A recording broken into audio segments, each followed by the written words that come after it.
ನಮಸ್ಕಾರ ಸ್ನೇಹಿತರೆ, Kannada jobs corner YouTube ಚಾನೆಲ್ಗೆ ಎಲ್ಲರಿಗೂ ಸ್ವಾಗತ. IBPS ನಲ್ಲಿ ವಿವಿಧ ಹುದ್ದೆಗಳ ನೇಮಕಾತಿಗೆ ಸಂಬಂಧಪಟ್ಟಂತೆ ಆನ್ಲೈನ್ ಮೂಲಕ ಅರ್ಜಿಗಳನ್ನು ಆಹ್ವಾನಿಸಲಾಗಿರುವಂತದ್ದು. ಇನ್ನು ಯಾವ್ಯಾವ ಹುದ್ದೆಗಳಿವೆ, ಎಷ್ಟೆಷ್ಟು ಹುದ್ದೆಗಳು ಖಾಲಿ ಇರುವಂತದ್ದು, ಏಜ್ ಲಿಮಿಟ್, ಎಜುಕೇಶನಲ್ ಕ್ವಾಲಿಫಿಕೇಶನ್ ಹಾಗೂ ಸೆಲೆಕ್ಷನ್ ಪ್ರೊಸೀಜರ್ ಬಗ್ಗೆ ಈ ಒಂದು ವಿಡಿಯೋದಲ್ಲಿ ಮುಂದೆ ನೋಡ್ತಾ ಹೋಗೋಣ. ನಮ್ಮ ಚಾನೆಲ್ ಅನ್ನು ಯಾರಾದರೂ ಹೊಸದಾಗಿ ನೋಡ್ತಾ ಇದ್ರೆ ಸಬ್ಸ್ಕ್ರೈಬ್ ಮಾಡಿ ಹಾಗೂ ಪಕ್ಕದಲ್ಲೇ ಇರುವಂತಹ ಬೆಲ್ ಬಟನ್ ಅನ್ನು ಕ್ಲಿಕ್ ಮಾಡಿ.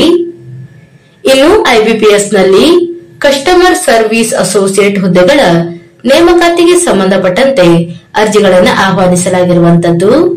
ಇನ್ನು ಈ ಎಲ್ಲ ಹುದ್ದೆಗಳಿಗೆ ಅರ್ಜಿ ಸಲ್ಲಿಸಲು ಪ್ರಾರಂಭ ದಿನಾಂಕವನ್ನ ನೋಡೋದಾದ್ರೆ ಆಗಸ್ಟ್ 1 ರಿಂದ ಆಗಸ್ಟ್ 21ರವರೆಗೆ ಅಭ್ಯರ್ಥಿಗಳಿಗೆ ಅರ್ಜಿಯನ್ನ ಸಲ್ಲಿಸಲು ಅವಕಾಶವನ್ನ ನೀಡಲಾಗಿರುವಂತದ್ದು.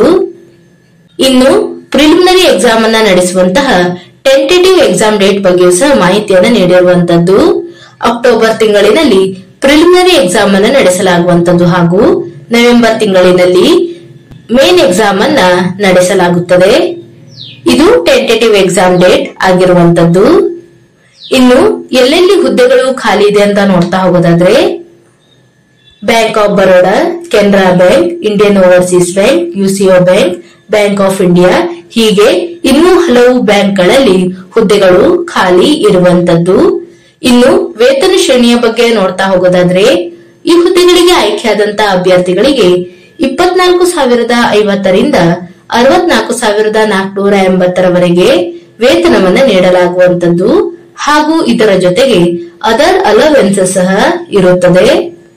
ಇನ್ನು ಏಜ್ ಲಿಮಿಟ್ ಬಗ್ಗೆ ನೋಡೋದಾದ್ರೆ 20 ರಿಂದ 28 ವರ್ಷದ ಒಳಗಿನ ಎಲ್ಲಾ ಅಭ್ಯರ್ಥಿಗಳು ಈ ಒಂದು ಹುದ್ದೆಗಳಿಗೆ ಅರ್ಜಿಯನ್ನ ಸಲ್ಲಿಸಬಹುದಾಗಿರುವಂತದ್ದು. ಇನ್ನು ಏಜ್ ರಿಲ್ಯಾಕ್ಸೇಷನ್ ಬಗ್ಗೆ ನೋಡೋದಾದ್ರೆ SC/ST ಕ್ಯಾಟಗರಿಯ ಅಭ್ಯರ್ಥಿಗಳಿಗೆ 5 ವರ್ಷಗಳವರೆಗೆ ಏಜ್ ರಿಲ್ಯಾಕ್ಸೇಷನ್ ಅನ್ನ ನೀಡಲಾಗಿದೆ ಹಾಗೂ OBC ನಾನ್ ಕ್ರೀಮಿ ಲೇಯರ್ ಅಭ್ಯರ್ಥಿಗಳಿಗೆ 3 ವರ್ಷಗಳವರೆಗೆ ಏಜ್ ರಿಲ್ಯಾಕ್ಸೇಷನ್ ಅನ್ನ ನೀಡಲಾಗಿರುವಂತದ್ದು. ಇನ್ನು ಫಿಸಿಕಲ್ ಹ್ಯಾಂಡಿಕ್ಯಾಪ್ ಇರುವಂತಹ ಅಭ್ಯರ್ಥಿಗಳಿಗೆ 10 ವರ್ಷಗಳವರೆಗೆ ಏಜ್ ರಿಲ್ಯಾಕ್ಸೇಷನ್ ಅನ್ನ ನೀಡಲಾಗಿದೆ. ಇನ್ನು ಎಕ್ಸ್ ಸರ್ವಿಸ್ ಮೆನ್ ಹಾಗೂ ಡಿಸೇಬಲ್ ಎಕ್ಸ್ ಸರ್ವಿಸ್ ಮೆನ್ ಅಭ್ಯರ್ಥಿಗಳಿಗೆ ಅವರ ಒಂದು ಕೆಟಗರಿಗೆ ಸಂಬಂಧಪಟ್ಟಂತೆ ಗರಿಷ್ಠ 50 ವರ್ಷದವರೆಗೂ ಸಹ ಏಜ್ ರಿಲ್ಯಾಕ್ಸೇಷನ್ ಅನ್ನ ನೀಡಲಾಗಿರುವಂತದ್ದು. ಇನ್ನು ವಿಧವೆ ಆಗಿರುವಂತಹ ಹಾಗೂ ವಿಚ್ಛೇದಿತೆಯಾಗಿರುವಂತಹ ಮಹಿಳಾ ಅಭ್ಯರ್ಥಿಗಳಿಗೆ 40 ವರ್ಷಗಳವರೆಗೆ ಒಂದು ಏಜ್ ರಿಲ್ಯಾಕ್ಸೇಷನ್ ಅನ್ನ ನೀಡಲಾಗಿರುವಂತದ್ದು. ಇನ್ನು ಎಜುಕೇಶನಲ್ ಕ್ವಾಲಿಫಿಕೇಶನ್ ಬಗ್ಗೆ ನೋಡ್ತಾ ಹೋಗೋದಾದ್ರೆ ಪದವಿಯನ್ನ ಪೂರ್ಣಗೊಳಿಸಿರುವಂತಹ ಅಭ್ಯರ್ಥಿಗಳು ಈ ಒಂದು ಹುದ್ದೆಗಳಿಗೆ ಅರ್ಜಿಯನ್ನು ಸಲ್ಲಿಸಬಹುದಾಗಿರುವಂತದ್ದು ಹಾಗೂ ಇದರ ಜೊತೆಗೆ ಕಂಪ್ಯೂಟರ್ ನಾಲೆಜ್ ಅನ್ನು ಸಹ ಹೊಂದಿರಬೇಕಾಗಿರುತ್ತದೆ. ಇನ್ನು ಇದರ ಜೊತೆಗೆ ಕಂಪ್ಯೂಟರ್ ನಾಲೆಜ್ಗೆ ಸಂಬಂಧಪಟ್ಟಂತೆ ಸರ್ಟಿಫಿಕೇಟ್ ಅನ್ನು ಸಹ ಹೊಂದಿರಬೇಕಾಗಿರುವಂತದ್ದು. ಇನ್ನು ಅಪ್ಲಿಕೇಶನ್ ಫೀಸ್ ಬಗ್ಗೆ ನೋಡ್ತಾ ಹೋಗೋದಾದ್ರೆ ಅಭ್ಯರ್ಥಿಗಳು ಆಗಸ್ಟ್ 1 ರಿಂದ ಆಗಸ್ಟ್ 21ರವರೆಗೆ ಅಪ್ಲಿಕೇಶನ್ ಫೀಸ್ ಅನ್ನ ಪೇಮೆಂಟ್ ಮಾಡಲು ಅವಕಾಶವನ್ನ ನೀಡಲಾಗಿರುವಂತದ್ದು. ಇನ್ನು ಆಯಾ ಕೆಟಗರಿಗೆ ಸಂಬಂಧಪಟ್ಟಂತೆ ಅಪ್ಲಿಕೇಶನ್ ಫೀಸ್ ಬಗ್ಗೆ ನೋಡ್ತಾ ಹೋಗೋದಾದ್ರೆ SC/ST ಫಿಸಿಕಲ್ ಹ್ಯಾಂಡಿಕ್ಯಾಪ್ ಇರುವಂತಹ ಎಕ್ಸ್ ಸರ್ವಿಸ್ ಮೆನ್ ಹಾಗೂ ಡಿಸೇಬಲ್ ಎಕ್ಸ್ ಸರ್ವಿಸ್ ಮೆನ್ ಅಭ್ಯರ್ಥಿಗಳಿಗೆ 175 ರೂಪಾಯಿ ಅಪ್ಲಿಕೇಶನ್ ಫೀಸ್ ಇರುವಂತದ್ದು. ಇನ್ನುಳಿದಂತಹ ಎಲ್ಲಾ ಅಭ್ಯರ್ಥಿಗಳಿಗೆ 850 ರೂಪಾಯಿ ಅಪ್ಲಿಕೇಶನ್ ಫೀಸ್ ಇರುತ್ತದೆ. ಇನ್ನು ಅಭ್ಯರ್ಥಿಗಳು ಅಪ್ಲಿಕೇಶನ್ ಫೀಸ್ ಅನ್ನ ಆನ್ಲೈನ್ ಮುಖಾಂತರ ಪೇಮೆಂಟ್ ಅನ್ನ ಮಾಡಬೇಕಾಗಿರುವಂತದ್ದು. ಅಂದರೆ debit card, credit card, internet banking, IMPS, UPI payment, ಹೀಗೆ ಆನ್ಲೈನ್ ಮುಖಾಂತರ ಅಪ್ಲಿಕೇಶನ್ ಫೀಸ್ ಅನ್ನ ಪೇಮೆಂಟ್ ಮಾಡಬೇಕಾಗಿರುವಂತದ್ದು. ಇನ್ನು ಎಕ್ಸಾಮಿನೇಷನ್ ಪ್ರೊಸೀಜರ್ ಬಗ್ಗೆ ನೋಡ್ತಾ ಹೋಗೋದಾದ್ರೆ ಅಭ್ಯರ್ಥಿಗಳಿಗೆ ರಿಟರ್ನ್ ಎಕ್ಸಾಮ್ ಅನ್ನ ನಡೆಸಲಾಗುವಂತದ್ದು. ಅಂದರೆ ಪ್ರಿಲಿಮಿನರಿ ಹಾಗೂ ಮೇನ್ ಎಕ್ಸಾಮಿನೇಷನ್ ಇರುವಂತದ್ದು. ಮೊದಲನೇದಾಗಿ ಪ್ರಿಲಿಮಿನರಿ ಎಕ್ಸಾಮಿನೇಷನ್ ಬಗ್ಗೆ ನೋಡ್ತಾ ಹೋಗೋದಾದ್ರೆ ಒಟ್ಟು 100 ಅಂಕಗಳಿಗೆ ಎಕ್ಸಾಮ್ ಅನ್ನ ನಡೆಸಲಾಗುವಂತದ್ದು ಹಾಗೂ ಎಲ್ಲವೂ ಸಹ ಆಬ್ಜೆಕ್ಟಿವ್ ಟೈಪ್ ಕ್ವಶನ್ಸ್ ಗಳು ಇರುವಂತದ್ದು. ಇನ್ನು ಯಾವ್ಯಾವ ವಿಷಯಗಳ ಮೇಲೆ ಎಷ್ಟೆಷ್ಟು ಕ್ವಶನ್ಸ್ ಗಳನ್ನ ಕೇಳಲಾಗುತ್ತದೆ ಅಂತ ನೋಡೋದಾದ್ರೆ ಇಂಗ್ಲಿಷ್ ಲ್ಯಾಂಗ್ವೇಜ್ ಈ ಒಂದು ವಿಷಯದ ಮೇಲೆ ಒಟ್ಟು 30 ಕ್ವಶನ್ಗಳು ಇರುವಂತದ್ದು ಹಾಗೂ 30 ಅಂಕ ಇರುತ್ತದೆ. ಒಟ್ಟು 20 ನಿಮಿಷಗಳ ಕಾಲಾವಕಾಶವನ್ನ ನೀಡಲಾಗುವಂತದ್ದು.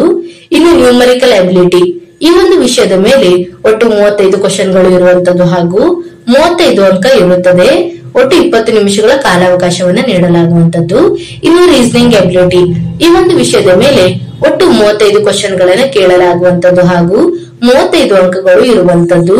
ಒಟ್ಟು 20 ನಿಮಿಷಗಳ ಕಾಲಾವಕಾಶವನ್ನ ನೀಡಲಾಗುವಂತದ್ದು. ಒಟ್ಟಾರೆ ಪ್ರಿಲಿಮಿನರಿ ಎಕ್ಸಾಮಿನೇಷನ್ಗೆ 100 ಅಂಕಗಳಿಗೆ ಎಕ್ಸಾಮ್ ಅನ್ನ ನಡೆಸಲಾಗುವಂತದ್ದು ಹಾಗೂ 60 ನಿಮಿಷಗಳ ಕಾಲಾವಕಾಶವನ್ನ ನೀಡಲಾಗುತ್ತದೆ.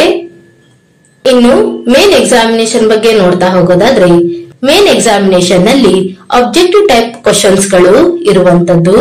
ಒಟ್ಟು 200 ಅಂಕಗಳಿಗೆ ಎಕ್ಸಾಮ್ ಅನ್ನ ನಡೆಸಲಾಗುವಂತದ್ದು ಹಾಗೂ 120 ನಿಮಿಷಗಳ ಕಾಲಾವಕಾಶವನ್ನ ನೀಡಲಾಗುತ್ತದೆ.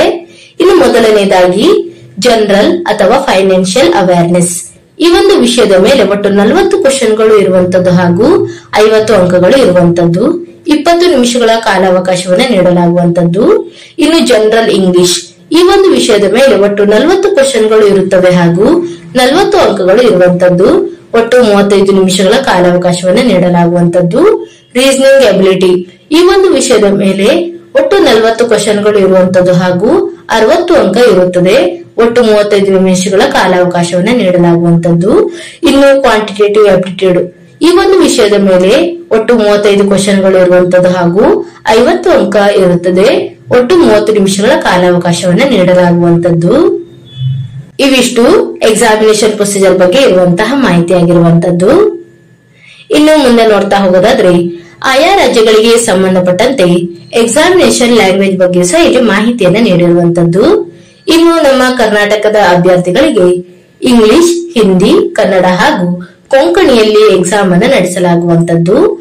ಇನ್ನು ಉಳಿದಂತಹ ಆಯಾ ರಾಜ್ಯಗಳ ಅಭ್ಯರ್ಥಿಗಳಿಗೆ ಆಯಾ ರಾಜ್ಯಗಳಿಗೆ ಸಂಬಂಧಪಟ್ಟಂತಹ ಲ್ಯಾಂಗ್ವೇಜ್ ನಲ್ಲಿ ಎಕ್ಸಾಮ್ ಅನ್ನು ನಡೆಸಲಾಗುತ್ತದೆ. ಇನ್ನು ನೆಗೆಟಿವ್ ಮಾರ್ಕಿಂಗ್ ಬಗ್ಗೆ ನೋಡ್ತಾ ಹೋಗೋದಾದ್ರೆ, ಪ್ರಿಲಿಮಿನರಿ ಹಾಗೂ ಮೇನ್ ಎಕ್ಸಾಮಿನೇಷನ್ ನಲ್ಲಿ ಪ್ರತಿಯೊಂದು ತಪ್ಪಾದ ಉತ್ತರಕ್ಕೂ 0.25 ನೆಗೆಟಿವ್ ಮಾರ್ಕಿಂಗ್ ಇರುವಂತದ್ದು. ಅಂದರೆ 4 ಕ್ವಶನ್ಗಳು ತಪ್ಪಾಗಿದ್ದಲ್ಲಿ 1 ಅಂಕವನ್ನ ಕಳೆಯಲಾಗುವಂತದ್ದು.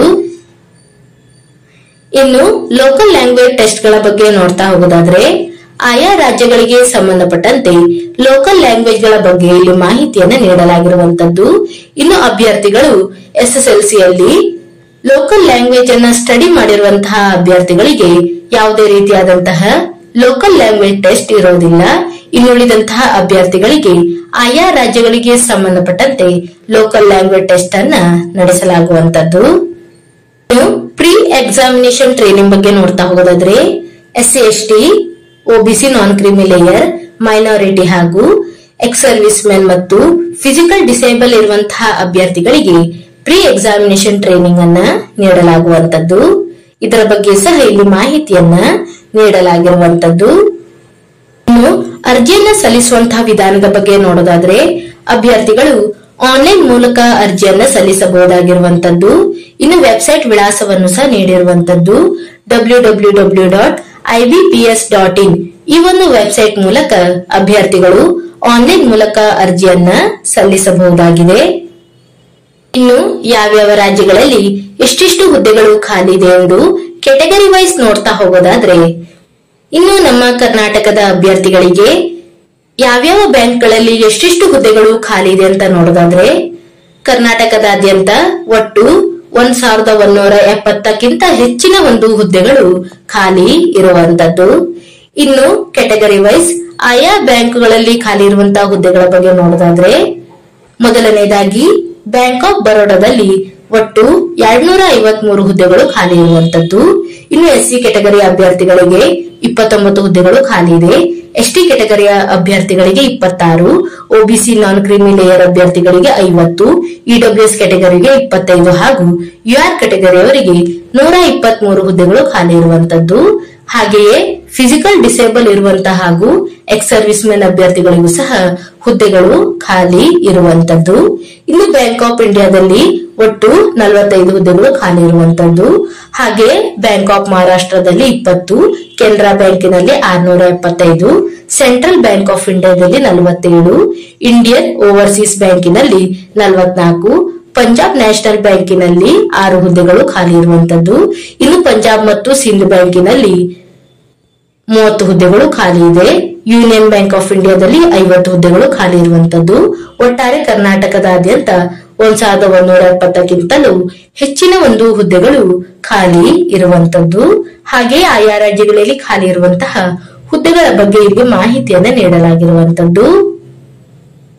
ಇನ್ನು ಎಕ್ಸಾಮಿನೇಷನ್ ಸೆಂಟರ್ ಗಳ ಬಗ್ಗೆ ನೋಡ್ತಾ ಹೋಗೋದಾದ್ರೆ, ಪ್ರಿಲಿಮಿನರಿ ಹಾಗೂ ಮೇನ್ ಎಕ್ಸಾಮ್ ಸೆಂಟರ್ ಗಳನ್ನ ನೋಡೋದಾದ್ರೆ, ನಮ್ಮ ಕರ್ನಾಟಕದ ಅಭ್ಯರ್ಥಿಗಳಿಗೆ ಪ್ರಿಲಿಮಿನರಿ ಎಕ್ಸಾಮಿನೇಷನ್ ಸೆಂಟರ್ ಅನ್ನ ನೋಡೋದಾದ್ರೆ ಬೆಂಗಳೂರು, ಬೆಳಗಾವಿ, ದಾವಣಗೆರೆ, ಧಾರವಾಡ, ಕಲಬುರಗಿ, ಹುಬ್ಳಿ, ಮಂಗಳೂರು, ಮೈಸೂರು, ಶಿವಮೊಗ್ಗ ಹಾಗೂ ಉಡುಪಿಯಲ್ಲಿ ಎಕ್ಸಾಮಿನೇಷನ್ ಸೆಂಟರ್ಸ್ ಅನ್ನ ನೀಡಲಾಗಿರುವಂತದ್ದು. ಇನ್ನು ಮೇನ್ ಎಕ್ಸಾಮ್ಗೆ ನೋಡೋದಾದ್ರೆ ಬೆಳಗಾವಿ, ಬೆಂಗಳೂರು, ದಾವಣಗೆರೆ, ಧಾರವಾಡ, ಹುಬ್ಬಳ್ಳಿ, ಕಲಬುರಗಿ, ಮಂಗಳೂರು, ಮೈಸೂರು, ಶಿವಮೊಗ್ಗ ಹಾಗೂ ಉಡುಪಿಯಲ್ಲಿ ಎಕ್ಸಾಮಿನೇಷನ್ ಸೆಂಟರ್ಸ್ ಅನ್ನ ನೀಡಲಾಗಿರುವಂತದ್ದು. ಇನ್ನು ಆಯಾ ರಾಜ್ಯಗಳಿಗೆ ಸಂಬಂಧಪಟ್ಟಂತೆ ಲೋಕಲ್ ಲ್ಯಾಂಗ್ವೇಜ್ ಗಳ ಬಗ್ಗೆ ಸಹ ಇಲ್ಲಿ ಮಾಹಿತಿಯನ್ನ ನೀಡಲಾಗಿರುವಂತದ್ದು. ಇನ್ನು ನಮ್ಮ ಕರ್ನಾಟಕದ ಅಭ್ಯರ್ಥಿಗಳಿಗೆ ಕನ್ನಡ ಲೋಕಲ್ ಲ್ಯಾಂಗ್ವೇಜ್ ಆಗಿರುವಂತದ್ದು.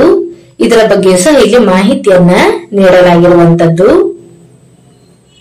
ಆಸಕ್ತ ಮತ್ತು ಅರ್ಹ ಅಭ್ಯರ್ಥಿಗಳು ಈ ಒಂದು ಹುದ್ದೆಗಳಿಗೆ ಅರ್ಜಿಯನ್ನ ಸಲ್ಲಿಸಬಹುದಾಗಿರುವಂತದ್ದು. ಇವಿಷ್ಟು ಐಬಿಪಿಎಸ್ ನಲ್ಲಿ ಕರೆಯಲಾದಂತಹ ಕಸ್ಟಮರ್ ಸರ್ವಿಸ್ ಅಸೋಸಿಯೇಟ್ಸ್ ಹುದ್ದೆಗಳ ಒಂದು ನೇಮಕಾತಿಗೆ ಸಂಬಂಧಪಟ್ಟಂತಹ ಮಾಹಿತಿಯಾಗಿರುತ್ತದೆ. ಈ ಒಂದು ವಿಡಿಯೋ ನಿಮಗೆ ಇಷ್ಟವಾಗಿದ್ದಲ್ಲಿ ಒಂದು ಲೈಕ್ ಮಾಡಿ, ಶೇರ್ ಮಾಡಿ ಹಾಗೂ ಸಬ್ಸ್ಕ್ರೈಬ್ ಮಾಡಿ.